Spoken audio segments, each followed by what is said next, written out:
The diner should have been empty by now. It was almost midnight, and Marcus Webb had already wiped down every table twice, refilled the salt shakers, and turned off the neon sign in the front window. He had a daughter at home, 13 years old and already a better cook than him, sleeping in the upstairs apartment above the diner with his sister Carol keeping watch. He had to be back behind the counter by 5 in the morning. His feet ached. His back ached. The coffee he had been drinking since 4 that afternoon had stopped working around 9. He was not supposed to still be here. But there was a girl in the corner booth. She had come in around 8. He remembered because the evening rush, if you could call 6 people a rush, had just ended, and he had been thinking about whether he should finally fix the squeaky hinge on the front door, or just learn to live with it the way he had been doing for 3 years. The bell above the door made its usual sound, and he looked up, and there she was. She could not have been older than 16, maybe younger, though something in the way she carried herself made her seem like she had been through more years than her face showed. She had a duffel bag on one shoulder, the kind that was too big and too heavy, the kind people only carry when everything they own is inside it. Her hair was pulled back in a way that looked like she had done it without a mirror. She was wearing a jacket that was not warm enough for the October air outside. She slid into the corner booth without looking at him. He gave her a menu. She stared at it for a long time. Then she ordered a hot chocolate, the cheapest thing on the list. She held the mug with both hands when it came, like she was trying to pull the warmth out of it through her palms. Marcus went back to cleaning. He was not the kind of man who asked too many questions. He had learned early in life that most people say what they want to say when they are ready, and pushing before that only made them close up tighter. He had grown up in a small town in Ohio where everybody knew everybody's business, and that kind of knowing had never once made anything better for anyone, so he kept his questions to himself and his eyes on his own work, the way his father had taught him. But he watched. He watched because that was also something his father had taught him. You watch. You pay attention. You do not make a person feel like they are being studied, but you do not pretend not to see them either. There is a difference between being nosy and being present, and his father had known that difference and passed it down. The girl in the corner booth did not look at her phone. That alone was unusual. Every teenager Marcus had ever seen in his diner spent the entire time looking at a screen. This girl had her phone. He could see it on the table. But she did not pick it up. She just sat there with her mug and her bag and her eyes that kept going to the front door every few minutes. Not the way someone watches for a friend. The way someone watches for a problem. Marcus refilled her hot chocolate without being asked. She looked up at him when he set it down. Her eyes were light brown, and there was a tiredness in them that did not belong to a person her age. She said thank you, in a voice that was careful and quiet, the kind of voice that had learned not to take up too much space. He nodded, and went back behind the counter. By 9:30, the diner was empty, except for her. Marcus turned off the overhead lights in the front, and left only the warmer ones on near the counter and the booths. The place looked softer that way. He had done it every night for 11 years, ever since he opened the place 2 years after his wife left. She had not left in a dramatic way. No fight, no confrontation, no moment he could point to and say that was where it all fell apart. She had simply decided one morning that she wanted a different life, and the life she wanted did not include a small-town diner and the man who ran it. She had taken herself and the car and a third of their savings, and she had gone to California where she still lived, as far as he knew. She had not taken their daughter Lily. That had been the one clear thing in the whole messy business. Lily stayed. Lily was his. He had built the diner back up after that. Not for pride, not to prove anything, just because it was the thing he knew how to do, and Lily needed to eat, and people in this town needed a place for breakfast on a Tuesday morning. That was enough of a reason. It was 10:15 when he walked over to the corner booth with a plate of fries. He set it down in front of the girl. She looked at the plate, then at him. He said the fryer was being turned off for the night, and anything left would just be thrown out, so she might as well have them. She looked at him for a moment the way a person looks at something they are not sure they can trust. Then she ate. She ate the way people eat when they have been hungry for longer than just today. Not fast, not sloppy, but steady and thorough. The way you eat when you are not sure when the next plate is coming. Marcus watched from behind the counter and felt something sit heavy in his chest. He had seen that kind of hunger before. Once in a shelter he had volunteered at briefly in his 20s. Once in his own mirror, during a particularly bad winter when the diner's pipes had burst and the repair bill had swallowed 3 months of savings. He knew that look. He went back to his work and let her eat in peace. At 11, she was still there. The plate was clean. She had her arms folded on the table and her head down, not quite sleeping, but close. Her bag was pushed up against the wall beside her like a pillow she was not using. Marcus stood behind the counter for a long moment. He was tired. He had every reason to flip the remaining lights off and lock up and go upstairs to where his daughter was sleeping, and his sister was probably watching something on television and drinking the tea she always made at this hour. He had every reason. He stayed. He made himself a fresh cup of coffee, even though he knew it would keep him up even later, and he sat on the stool behind the counter, where he could see the front door and the corner booth both, and he let the night stretch out around him. He was a single father. He knew what it meant when a child needed someone to just stay. At 11:47, the girl lifted her head. She looked across the diner at him. He raised his coffee cup slightly in a small greeting, the kind that asked nothing and offered nothing except acknowledgement. She looked at him for a long moment. Then she looked back down at the table. Outside, the October wind pushed a paper bag across the empty parking lot. Inside, the coffee maker made its small sounds. Marcus Webb sat on his stool and kept the lights on. He did not know yet what the next few hours would cost him. He did not know what would pull into his parking lot by morning, or what accusations would follow, or what kind of choice he had already made simply by staying in his own diner past closing time on a Tuesday night in October. He just knew there was a girl in the corner booth who was not ready to leave, and he was not going to be the person who made her. That was all. It was not a grand decision. It was not something he had thought through carefully and chosen with both eyes open. It was smaller than that, and quieter, and it came from the part of him that had a 13-year-old daughter upstairs and understood, in the most direct and personal way possible, that the world was full of moments where someone needed another person to simply not walk away. He refilled his coffee. The clock above the door read 5 minutes to midnight. The girl in the corner booth pulled her jacket tighter around herself and closed her eyes. And Marcus Webb, who had nowhere he needed to be more than here, picked up a pen and started going through the next day's supply order, one item at a time, like a man with all the time in the world. At midnight, Marcus flipped the open sign off. Not the lights, just the sign. He stood at the front door for a moment, with his hand still on the switch, looking out at the parking lot. It was empty except for his truck and a thin skin of frost starting to form on the asphalt under the street lamp. In October in Ohio, the cold did not arrive the way it did further north. It crept. It came in under the doors and through the gaps around the window frames, and by January it would be the kind of cold that made your eyes water the second you stepped outside. Tonight was the beginning of that, the warning before the thing itself. He turned away from the door and walked back toward the counter. The girl had not moved from the corner booth. Her eyes were closed, but he did not think she was sleeping. Her shoulders were still held up slightly, the way a person holds themselves when they are trying to look like they are not afraid. Real sleep softened the shoulders. Real sleep let everything go. Hers had not let anything go. Marcus stood behind the counter and thought about it carefully. He was not a reckless man. He never had been. People who knew him would have used words like steady, or careful, or patient, and not one of them would have meant it as a criticism. He had built his life around those qualities. He ran the diner the same way every day, opened at 5, closed at 10, fixed what broke, paid what was owed, showed up when he said he would. He was not interesting in the way that people who took large risks were interesting, but he was reliable in a way that had turned out to matter more to the people around him than interesting ever could.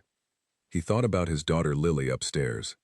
He thought about what it would mean if Lily were ever in a situation like this one. In a diner in a strange town, 16 years old, a bag that held everything she owned, eyes that watched the door. He let himself sit with that thought the way you are supposed to sit with uncomfortable thoughts, without flinching away from it, and what came out on the other side was very clear. He walked over to the corner booth. He did not sit down. He stood at a respectful distance and spoke in the same low, even voice he used when he did not want to startle Lily awake on school mornings. He said her name was her own business, but his name was Marcus, and this was his place, and she was welcome to stay in the booth through the night if she needed somewhere to be. He said he would be in the office at the back with the door open and the light on. He said he would not bother her, and he was not asking for anything, and if at any point she wanted to leave, the side door by the restrooms opened from the inside, and she could go whenever she felt like it. He said one more thing. He said that if she was hungry again, there was bread in the kitchen and sandwich stuff in the cooler, and she should help herself to whatever she needed. Then he stopped talking. The girl opened her eyes. She had been listening to every word he could tell. She looked at him the way she had looked at the plate of fries earlier, with that same careful weighing, that same quiet calculation that had no business being in a face so young. She was measuring him. He understood that. He did not take it personally. He stood still and let her measure. She said, "Okay." Just that. One word. But something in her shoulders shifted when she said it.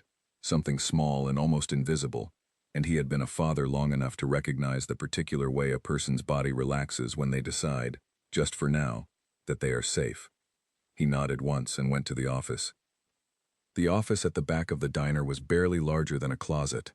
There was a desk that had come with the building when he bought it, a filing cabinet, a small window that looked out onto the alley, and a chair that had been reupholstered twice and was due for a third time. Marcus sat in the chair and picked up his phone and called his sister Carol.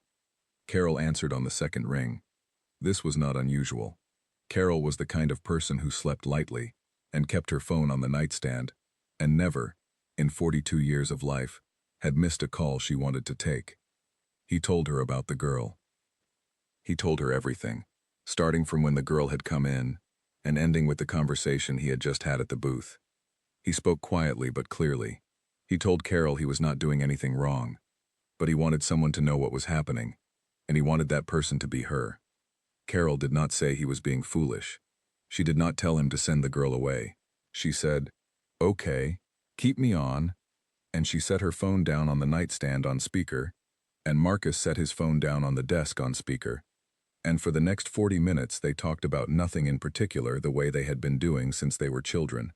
She told him about the thing Lily had said at dinner that made her laugh so hard she had knocked her glass over.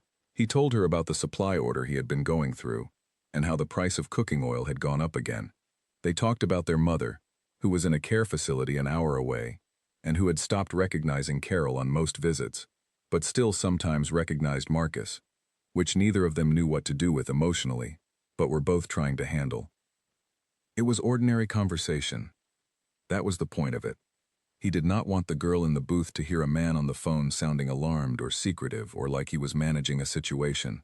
He wanted her to hear a man in the back office having a regular, boring, human conversation with his sister. He wanted the sounds of a normal life to fill the diner and make it feel less like a place where something unusual was happening. He also pulled out a notepad and wrote down the time, 12:14 a.m. He wrote down what the girl looked like, what she was wearing, the color of her bag, where she was sitting. He wrote down the time he had offered her the booth and the exact words he had used. He wrote down that Carol was on the phone with him. He did not know why he was doing this exactly. It was instinct, the same instinct that made him keep every receipt, that made him document every supplier conversation in case there was a dispute later. He was a small business owner.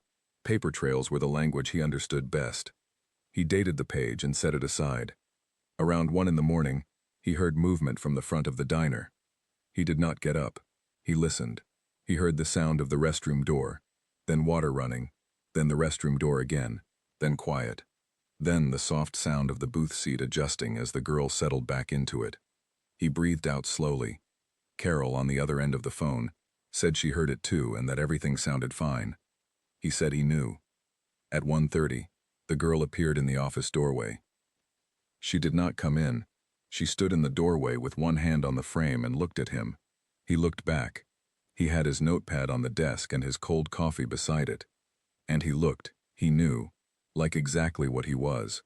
A middle-aged man in a diner after closing time, doing paperwork and talking to his sister on speaker. She said, "Do you have kids?" He said, "One, a daughter, 13. She said, "Is she here?" He said, "Upstairs, sleeping." His sister was up there with her. She nodded. She looked at the phone on the desk. The call still running, his sister quiet on the other end. The girl was smart. She understood what the phone call meant. It was not an accident that it was there, and she was not pretending to think it was. She said, "You called someone to be a witness." He said, "Yes." She looked at him for another long moment. Then she said, "That was smart." He said he thought so. She said, "Most people don't think of that." He said most people didn't have to. She looked at the floor and then back at him. She said, "I'm not going to cause you any trouble." He said he knew that. She said, "You don't actually know that." He said, "No, but it's what I believe." She stood there in the doorway for a moment longer. Then she said, "Good night," and she went back to the booth. He heard her settle in. He picked up his pen and wrote down the time of the conversation. 1:34 a.m. He wrote down what she had said and what he had said. Then he looked at the page and thought that whatever happened next, he would have a record of every choice he had made, every word he had spoken, and there would be nothing in it that he would be ashamed of in the morning. Carol said, quietly into the phone, "She sounds exhausted." He said, "I know." Carol said, "You're doing the right thing." He did not answer that, not because he disagreed, but because in the moment, it did not feel like a choice between right and wrong. It felt like the only possible thing a person who was paying attention could do. He made a fresh pot of coffee, though he knew he would regret it at 5 when the alarm went off. He went through the rest of the supply order. He wrote out a check for the produce supplier that was 2 days overdue. He listened to the sounds of the diner, the refrigerator hum, the occasional tick of the walls cooling in the night air, and underneath all of it, the steady quiet of a person in the corner booth who had, for the first time in what he suspected was quite a while, stopped watching the door. He let Carol go around 2:30. She had a job that started at 7, and she needed at least a few hours. He told her he was fine. She said she knew he was fine, but to text her if anything changed. He said he would. He sat alone in the office with the light on, and the door open, and the night settling fully into itself outside. At some point before 3, he leaned back in his chair and closed his eyes for what he told himself would be just a minute. He woke up 40 minutes later to the sound of the girl crying. It was not loud crying. It was the kind that a person does when they have learned not to let it be heard, the kind that had been practiced into near silence. He sat very still in his chair and listened, and understood that she did not know he was awake, and that if she had known, she would have stopped. He did not go out to the booth. He did not call out. He did not offer comfort. He did not do any of the things that would have required her to stop, or to explain herself, or to feel embarrassed about being human in the middle of the night in a stranger's diner. He just let her cry. He picked up his pen and looked at the supply order again, and pretended, for her sake, to be busy. After a few minutes, the crying stopped. The diner went quiet again. He sat in the office with his notepad and his pen, and his cold coffee, and the faint smell of fryer grease that had lived in the walls of this building for longer than he had owned it. And he thought about his daughter upstairs, sleeping in the way 13-year-olds slept, deep and unguarded and without fear. He thought about how much of his life he had spent making sure she could sleep that way. He thought about the girl in the corner booth, and what it meant that she could not. Outside, the wind picked up. He heard it move along the side of the building, finding the gaps, testing the old windows. The frost on the parking lot would be thicker now. In another few hours, the sky would start to go gray at the edges, and the early morning drivers would begin to appear on the highway, a half-mile east, headlights cutting through the dark. He would need to start prep soon, but not yet.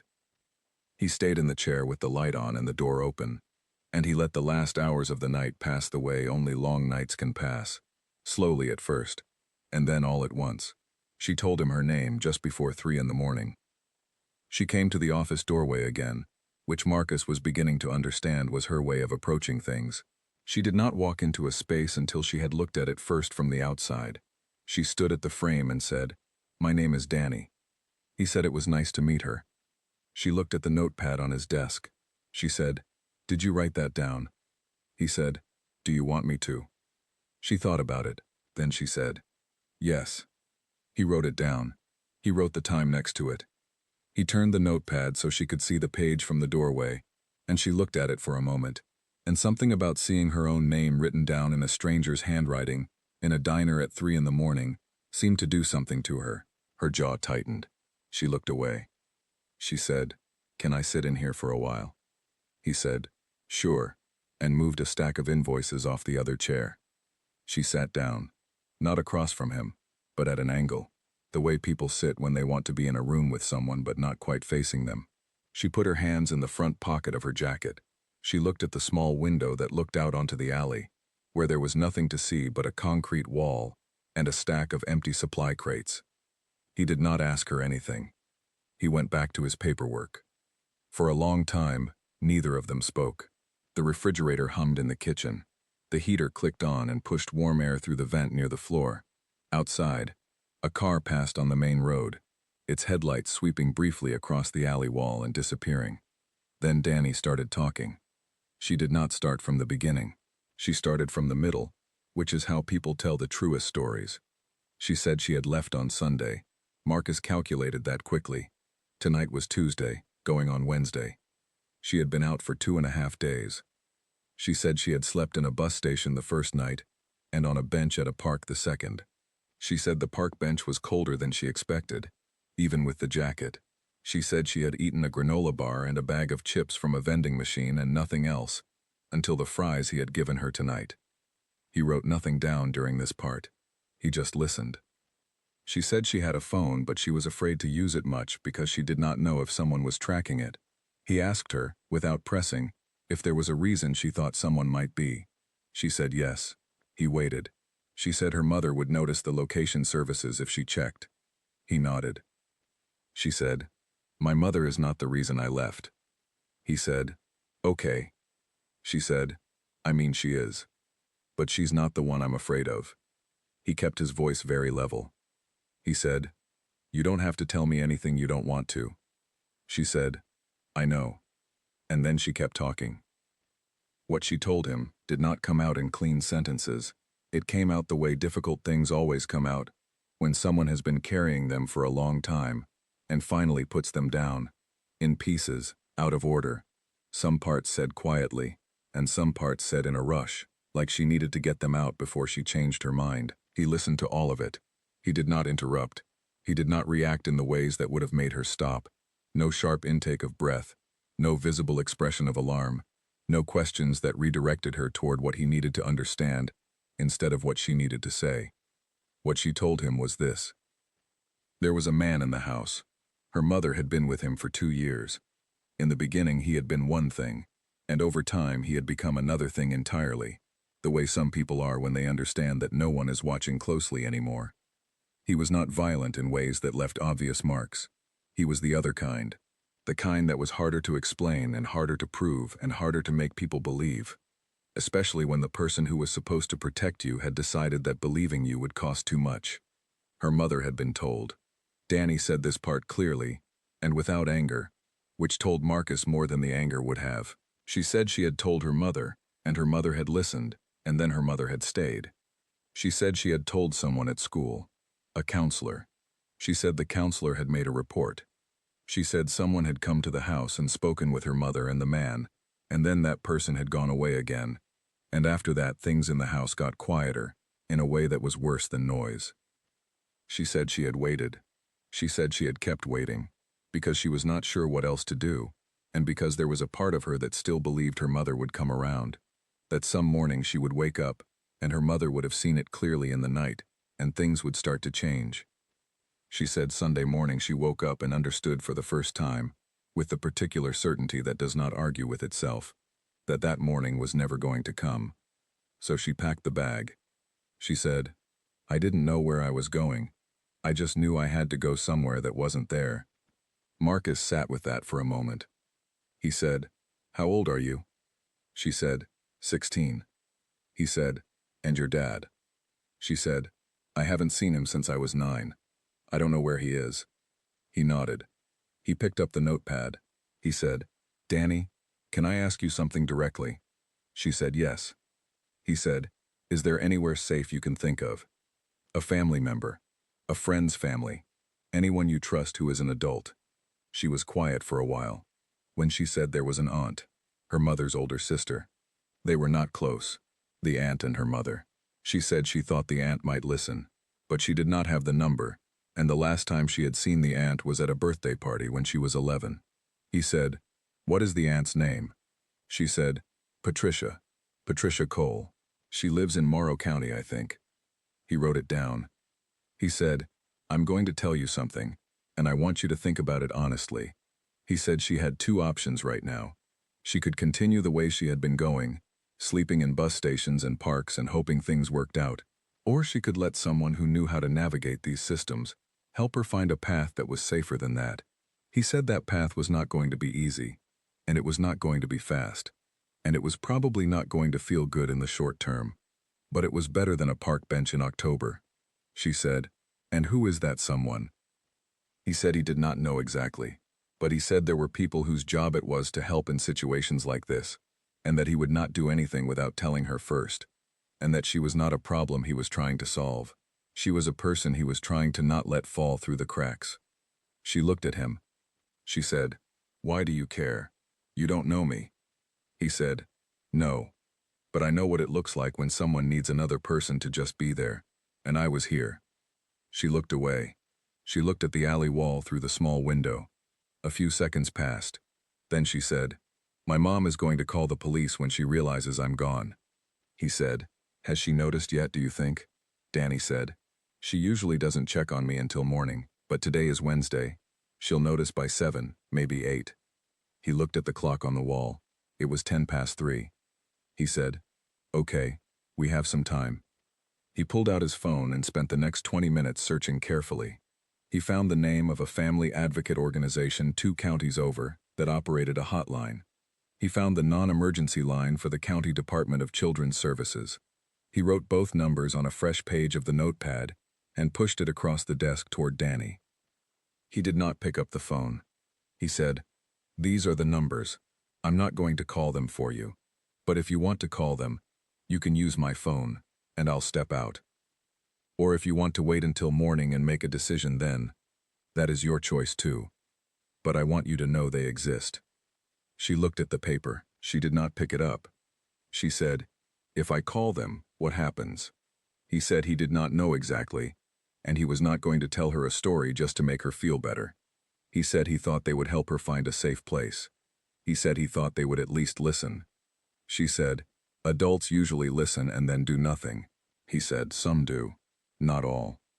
She said, "How do you know the difference?" He said, "You don't always. But you have to try someone eventually. You can't do this alone." She looked at the numbers again. She said, "Can I think about it?" He said, "Absolutely. Take all the time you need." She picked up the piece of paper and folded it once and put it in the pocket of her jacket. Then she said something that he would think about for a long time afterward. She said, "Nobody has talked to me like a normal person in a really long time." He said, "What do you mean?" She said, "Most adults either treat me like I'm making things up, or they treat me like I'm a case, like I'm something to be handled. You're just talking to me." He said, "You're just a person." She said, "Yeah, but a lot of people forget that." He did not have a good answer for that, because there was no good answer. He just nodded. She went back to the booth around 4. He heard her settle in, and this time the sound was different from earlier, less guarded. Her bag moved against the wall, and the booth seat adjusted, and then there was a long, steady quiet that was different from the earlier silence. It was the quiet of someone who had, at least partially, put something down. He sat in the office and stared at the wall. He thought about the aunt, Patricia Cole, Morrow County. He thought about the counselor at school, who had filed a report that had not changed anything. He thought about the way Danny had said, "My mother is not the reason I left," as if she had been rehearsing that sentence, as if she had been careful to make sure she was being fair. The fairness of it was the thing that got him. A 16-year-old who was meticulous about being fair to the parent who had not protected her. He looked at the notepad. All of it was there. The timeline, the names, the conversations, the times. He picked up his pen and wrote one more line at the bottom of the page. 4:08 a.m. Danny is sleeping. He dated it. He set the pen down. Outside, the sky had not changed yet, but something in the air had. The particular quality of darkness that came just before the first gray started to creep into it. Not light. Not yet. Just the sense that light was coming. He needed to start prep in 45 minutes. He got up and put the kettle on in the kitchen. He got the bread out and the butter. He put the first tray in the oven and started pulling things from the cooler. He moved quietly, because she was sleeping, and because the morning did not need to rush in any faster than it already was. He had no way of knowing what would be in the parking lot by the time the breakfast rush began. But he had his notes. He had his timestamps. He had his sister's phone number in his recent calls and a page full of handwriting that told the truth of this night, line by line, from the very beginning. Whatever came next, he was ready to account for every minute. He cracked the first eggs of the morning and listened to the sound of the diner beginning to wake up around him. The first customer came in at 5:47. His name was Glenn, and he was a retired farmer who had been coming in every Wednesday morning for 6 years to order the same breakfast and read a physical newspaper that he brought from home, because he did not trust the internet to tell him the weather correctly. He sat at the counter, same stool as always, and nodded at Marcus the way he always did, and that was the entirety of their morning greeting. Marcus poured him his coffee and went back to the griddle. He had checked on Danny at 5 when he came out to start prep. She was asleep in the corner booth, her jacket pulled up over her shoulders like a blanket, her bag wedged against the wall where it had been all night. He had turned the corner lights on low and left her alone. He had not woken her. He did not know what the morning was going to bring, but he knew that sleep was the last good thing she was going to get for a while, and he was not going to take it from her. By 6:30, there were 4 customers at the counter, and 2 in the booths along the wall. Nobody paid much attention to the sleeping girl in the corner. This was a small-town diner, and the people who came in at 6:30 in the morning were not there to look at other people. They were there to get coffee into their bodies before the day could reach them. Marcus worked the griddle and took orders and refilled cups and moved through the familiar choreography of the breakfast rush with the part of his brain that had done this for 11 years, while the other part of his brain stayed very alert and very quiet. He had texted his sister Carol at 5:15. He had told her the girl was still here and still safe, and that he thought things might get complicated by morning. Carol had texted back 3 minutes later, "I'm awake. Keep me posted." He knew that she meant it, and that she had probably not slept much.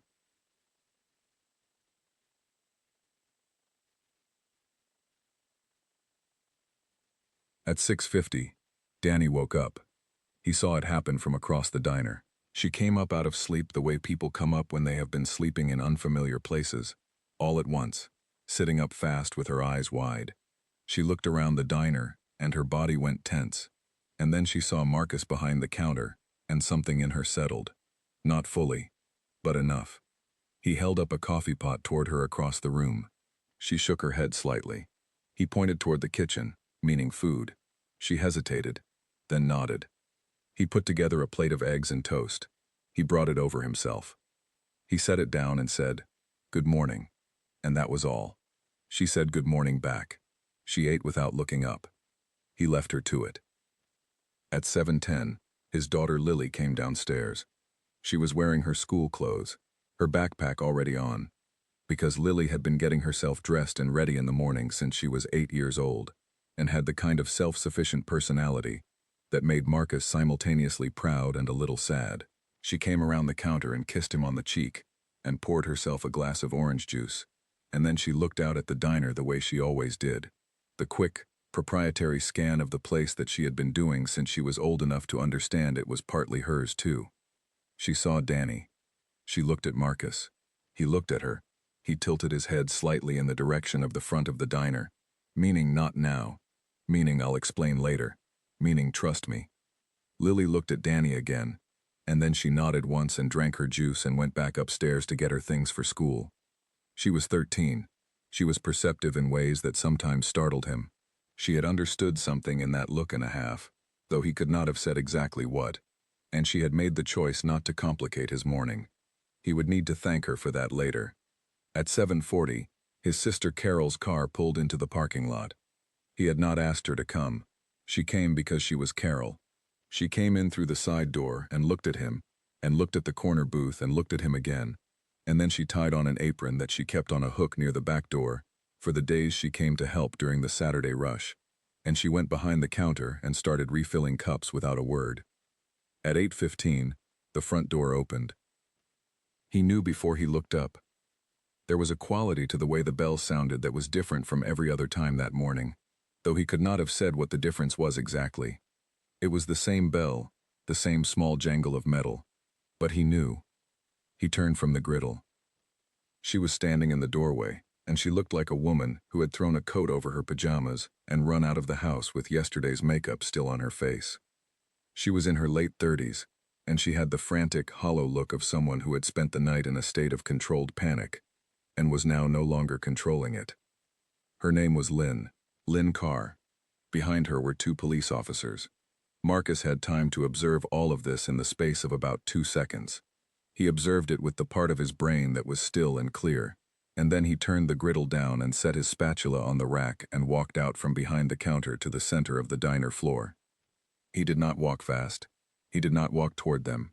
He simply stepped out into the open space between the counter and the booths, the way a person steps into the middle of a room when they want to be visible to everyone in it. In the corner booth, Danny had gone very still. The kind of still Marcus recognized from last night, the kind that was not calm but was practicing to look like it. Lynn's eyes found her daughter across the diner, and the expression on her face was complicated in ways that Marcus did not have time to fully read. There was relief in it, and anger, and underneath both of those, something that might have been guilt if guilt were something Lynn had learned to wear anywhere that people could see it. She started toward the corner booth. Marcus said, "Excuse me." He said it quietly and without any particular edge.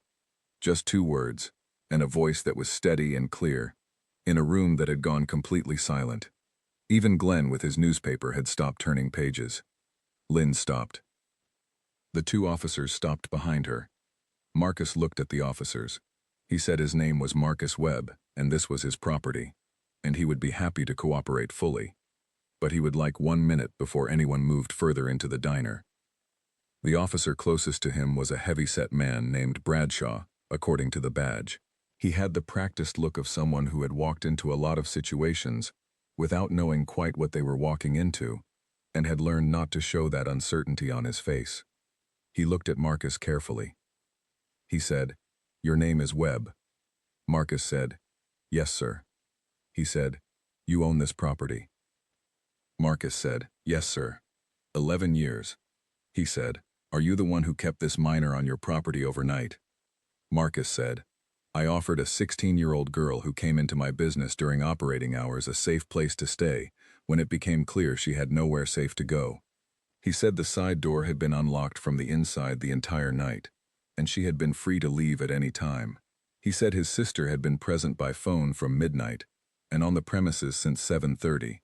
He said he had documentation of every conversation and every decision made throughout the night. He reached into his apron pocket and pulled out the notepad. He set it on the nearest table. He said, "Everything is there. Times, conversations, phone records. My sister can confirm the overnight call. I also have the timestamps from my text messages to her." He said, "I did not make a single decision last night that I would make differently this morning." Officer Bradshaw looked at the notepad. Lynn said, "That girl is my daughter and I want her home." Marcus did not look at Lynn. He looked at Officer Bradshaw. He said, "I understand. I also want to make sure the officers are aware that Danny came to my diner with a visible injury to her face that was present when she arrived. He said he had photographed it at approximately 1 a.m. and sent the photograph to his sister with a timestamp, and that he would provide both photographs and the phone records to any investigating authority." Lynn's voice went sharp. She said that was none of his business. He said, "With respect, a minor with an unexplained injury who ran from her home in the middle of the night is something I felt I needed to document." The second officer, younger, with a notepad of his own out now, said, "Where is the photograph?" Marcus pulled out his phone. He showed them. The room was very quiet. Officer Bradshaw looked at the photograph for a longer moment than Marcus expected. Then he looked at his partner. Something passed between them that was not spoken but was understood. The particular communication of 2 people who have worked together long enough to have a shared language that did not need words. Bradshaw said, "Ma'am, I'm going to need you to step outside for a moment. Lynn said, "She is my daughter." He said, "Yes, ma'am, and I'm going to need you to step outside." Lynn looked at her daughter across the diner. Danny had not moved from the corner booth. She was sitting very straight with her hands flat on the table, and she was looking at her mother with an expression that had no anger in it at all. That was the most striking thing. Not fear, not defiance. Something older and quieter than either of those. Lynn walked out. The younger officer went with her. Bradshaw turned back to Marcus. He said, "I'm going to need to see that documentation. Everything you mentioned." Marcus said, "Of course." He picked up the notepad and walked it over to the officer. He unlocked his phone and went through the texts to Carol, showing the timestamps one by one. He called Carol over from behind the counter, and she stood beside him and confirmed the phone call, the time it started, the time it ended, and the fact that she had been in the diner since 7:30 that morning. Bradshaw wrote it all down. Then he looked at Danny. He said, "Young lady, are you all right?" Danny said, "Yes." He said, "Has anyone here harmed you or threatened you in any way?" She said, "No."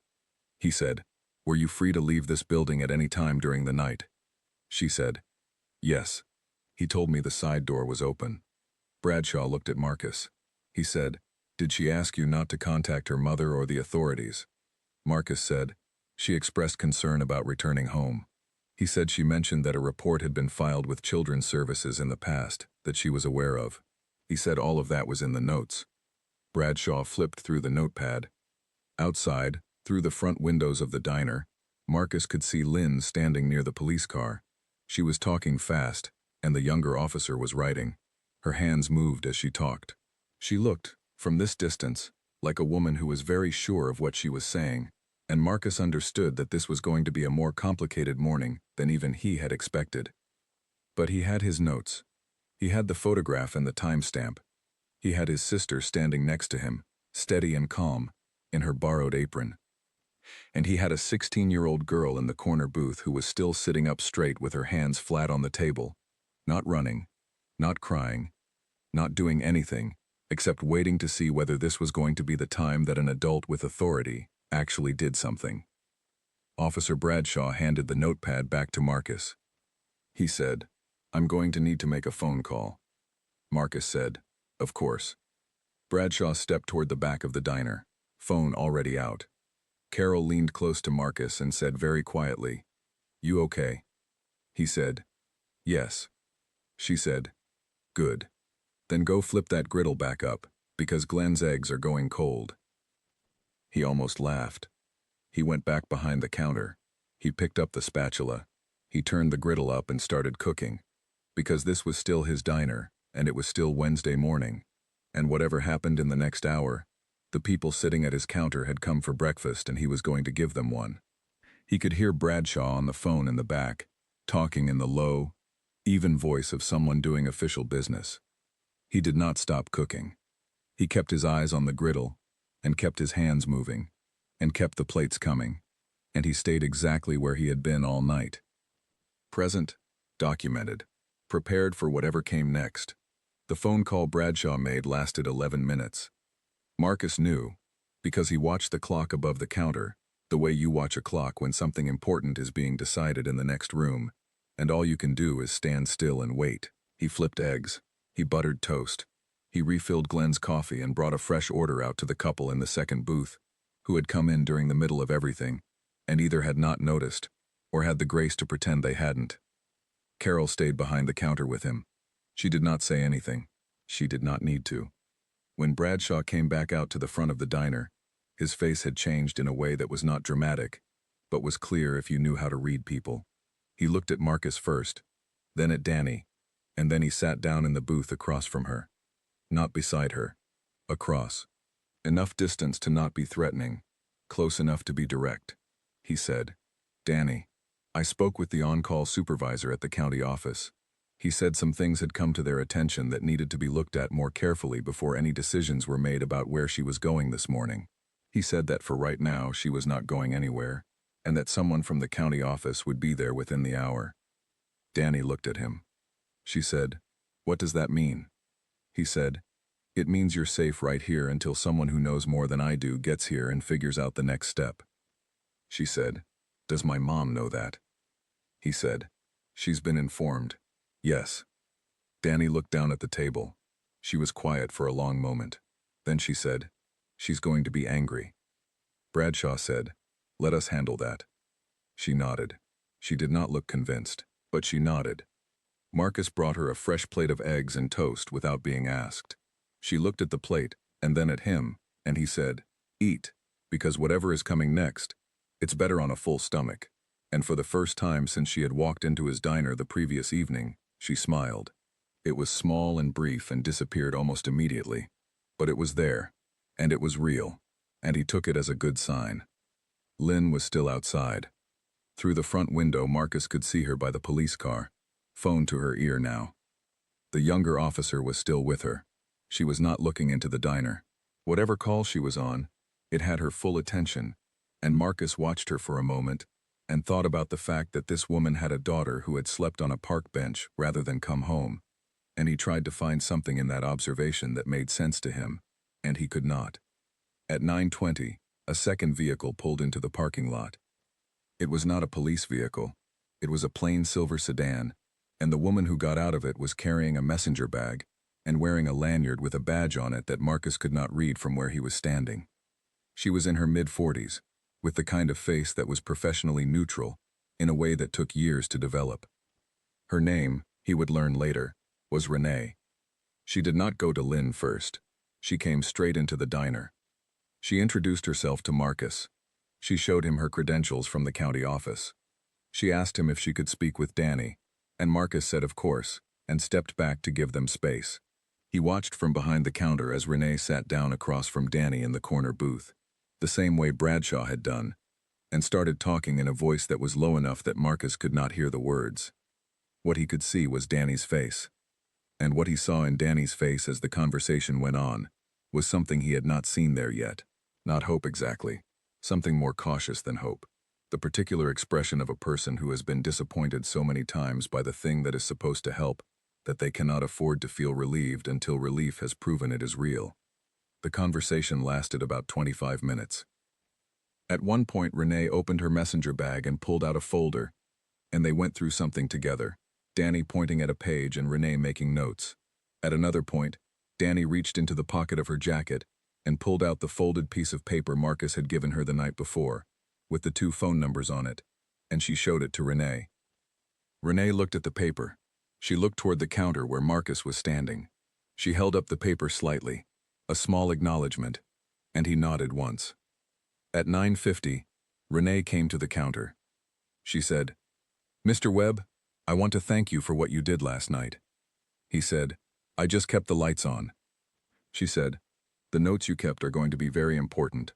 She said his documentation of the injury and the timeline was exactly the kind of thing that made a difference in situations like this one. She said he should expect to be contacted over the next several days, possibly by investigators, and that she hoped he would be willing to cooperate. He said, "Absolutely. Whatever you need." She said, "Can I ask you something?" He said, "Sure." She said, "What made you document everything? Most people in your position wouldn't have thought to do that." He said, "I run a business. I've been in disputes with suppliers, with inspectors, with the county permits office. You learn fast that if you didn't write it down, it didn't happen." She looked at him steadily. She said, "In this case, the fact that it happened is going to matter a great deal." She went back to Danny. Lynn came in from the parking lot at 10:15. She came in with the younger officer, and she walked toward the corner booth where Renee and Danny were still sitting. Renee stood up when she saw her coming. What followed was a conversation that Marcus could not hear, but could watch from across the diner. And what he saw was this. Lynn talked first, and she talked a lot, and Renee listened, and Renee said very little, and at one point, Lynn raised her voice enough that the couple in the second booth looked up, and the younger officer put a hand briefly on Lynn's arm, and she stopped. Danny did not look at her mother during most of this conversation. She looked at the table. At one point, she looked at the window, at the frost-edged parking lot outside. She did not cry. She did not speak. She had the practiced stillness of someone who had learned a long time ago that in certain situations, the safest thing was to take up as little space as possible and wait for the room to settle. It settled when Renee said something to Lynn in a very direct, quiet voice, and Lynn's body changed. The tension in it did not go away. But something else did. Something that had been propped up and holding itself together. She sat down on the edge of the booth and covered her face with her hands for a moment. Marcus turned away. He did not watch what happened next in that booth. It was not his to watch. He went to the kitchen and started on the prep work for the lunch hour, which he was already behind on because the morning had not gone the way mornings usually went. He pulled things from the cooler and started chopping, and told Carol she could go if she needed to, and she said she'd stay until noon, and he said thank you, and meant it in the specific way you mean thank you, when someone has shown up without being asked. Lily called him at 10:30 from school. She said, "Dad, is everything okay?" He said, "It's going to be." She said, "Is the girl okay?"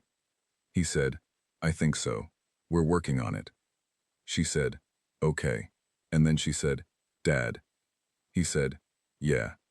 She said, "You did the right thing." He said, "How do you know that?" She said, "Because you're you." He stood in the kitchen for a moment after they hung up, holding the phone, and did not say anything to anyone. By 11:30, Danny was no longer in the diner. She had left with Renee in the plain silver sedan. Before she left, she had come to the counter. She had her bag on her shoulder and her jacket on, and she looked different from the girl who had walked in the previous evening.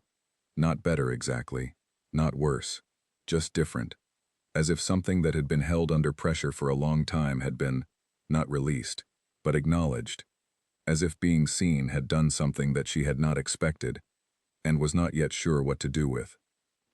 She said, "Thank you." He said, "You've got the numbers on that paper. Keep them." She said she would. He said, "And if you ever end up in this part of Ohio again and you need breakfast, the eggs are good." She looked at him. Then she said, "I know. I had them twice." She walked out.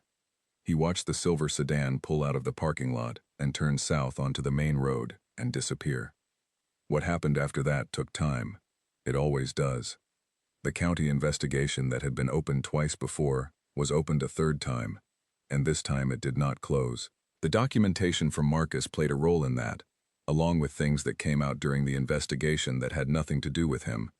He was contacted by a caseworker, then by an investigator, then by a legal advocate working on Danny's behalf. He answered every question they asked. He provided the notes, the photographs, the phone records. He cooperated in every way that was asked of him and in several ways that were not asked but that he thought were important. Lynn Carr filed a complaint against him with the county. She alleged that he had harbored a minor against her wishes and interfered with parental authority. The complaint was investigated and dropped within 3 weeks. The county found no evidence to support it. She also left a review on his diner's Facebook page.